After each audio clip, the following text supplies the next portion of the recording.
Hello class, welcome to Unit 2.1a, Solving Equations with Variables on the Same Side.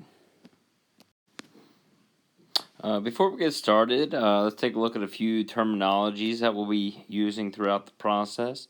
The first one starting with simplifying an equation or an expression. So when we talk about that, that is typically on one side of the equation where we are looking to combine like terms. So looking at the equation below, that's going to focus on the 4x plus 3x and just being able to combine them, add them, and get that to 7x. Whereas solving an equation, this is going to be working with both sides of your equation, and we're using inverse operations to actually solve for x. So when you look at minus 4, you think about how we solved these, we added 4 to both sides. So that's the difference between simplifying and solving. Now, a few things. We're going to talk about the solution of an equation, which is just going to be the value that makes the equation true. So that's typically going to be the answer to the problem that we solve. Just a fancy way of saying the answer, the solution. When we talk about inverse operations, we already used that as a vocab word above. But this is where we're talking about operations that undo each other. So that would be like multiplying and dividing. And adding and subtracting. It's kind of like their opposites. So that we call that your inverse operations. We're trying to talk about properties of equality. Now what this is going to state here, if you're looking at the addition property of equality, this is just adding the same number to both sides of an equation to keep it, keep your equation equal. So think about a scale. If you add 5 to one side, add 5 to the other, that scale stays even. And that's going to work for the same with subtracting, multiplying, and dividing. So let's take a look at a few examples of some 1- and 2-step equations using these steps to, answer. So looking at that first one, what we're looking at doing is solving for x. So we are looking to subtract 5 to get rid of that x, but the property of equality, that subtraction property of equality, use little abbreviations for that, that's going to allow us to keep both sides even. Some people like to draw a straight line down through to try to help remember that we are doing it to both sides, keeping both sides even. So if we look at that, 5 minus 5 is 0, 11 minus 5 is 6. So that would be our solution, x equals 6. Now it's always good to just kind of go back in here, even though as easy as that one may be, 6 plus 5 equals 11, and check your work. Alright, if we look at that second example, when we see this, that x fraction bar 3, well that's really division. So if we're going to look at solving this one, we're trying to multiply both sides by 3. So 3 divided by 3, they're inverses. That becomes an x. And then 8 times 3 equals 24. So again, that would be our answer. We use that multiplication property of equality. And then we got to ask ourselves, 24 divided by 3, does that equal 8? Check.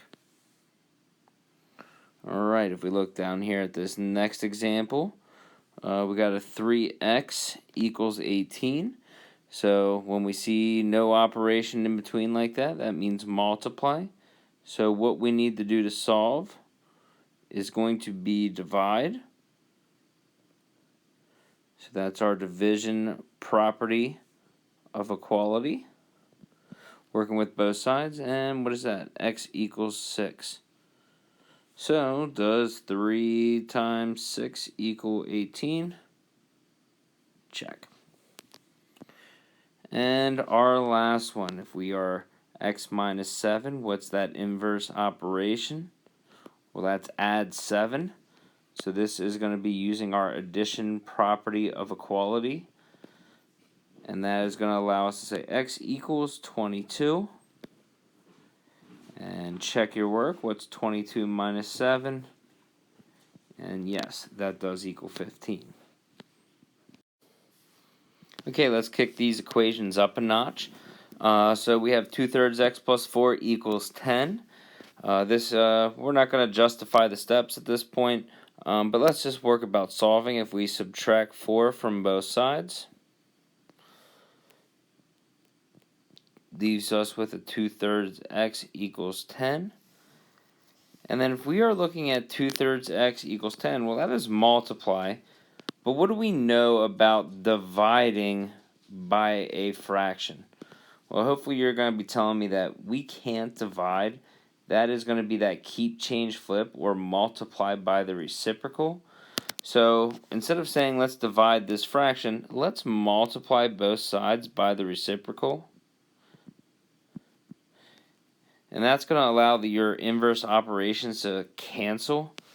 But then we just got to look at the fact that, all right, what is 10 times 3/2? Well, that could be 30 over 2. Make sure we simplify that to an x equals 15. Now again, it's always good to plug them back into your equation, solve, put it in your calculator, and then just check that we did that right. Looking at example 2, we have x minus 5 divided by 2 is equal to a negative 3.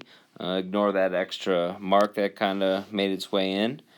But starting with this one, again, we're always trying to solve to isolate the x. So we need to get rid of all of those other numbers, getting them to the other side. In this case, it's kind of a little weird, but we see that divide by 2.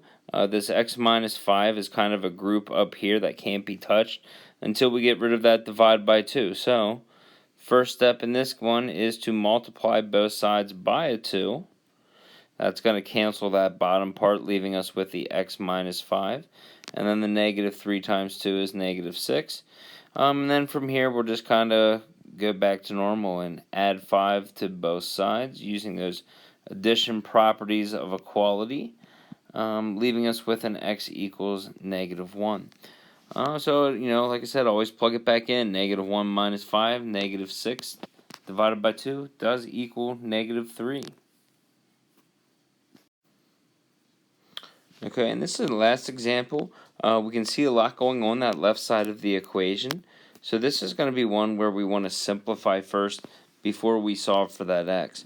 So the first thing we want to do is distribute that negative 3, leaving us with a negative 3x and a negative 9. And we still have minus 8 equals negative 32. Alright, we can still simplify by adding like terms. We have that negative 9 and negative 8, which we can subtract and give us negative 17. And at this point, this is where we're done working through the simplifying phase, and we're going to start solving. So, looking at this, we can now go back to using our inverse operations. So you see a negative 17. Let's add that to both sides. And then we are going to look at dividing by a negative 3 to get rid of that multiplication using our division property of equality. And last thing we got to ask ourselves is what's negative 15 divided by negative 3? That is a positive 5. And always go back, plug that into our equation, and take a second to simplify and see if that works. And in this case, it does. Okay, now take a few minutes and work on the practice 2.1a problems, solving these 4 equations and checking our solutions. Good luck.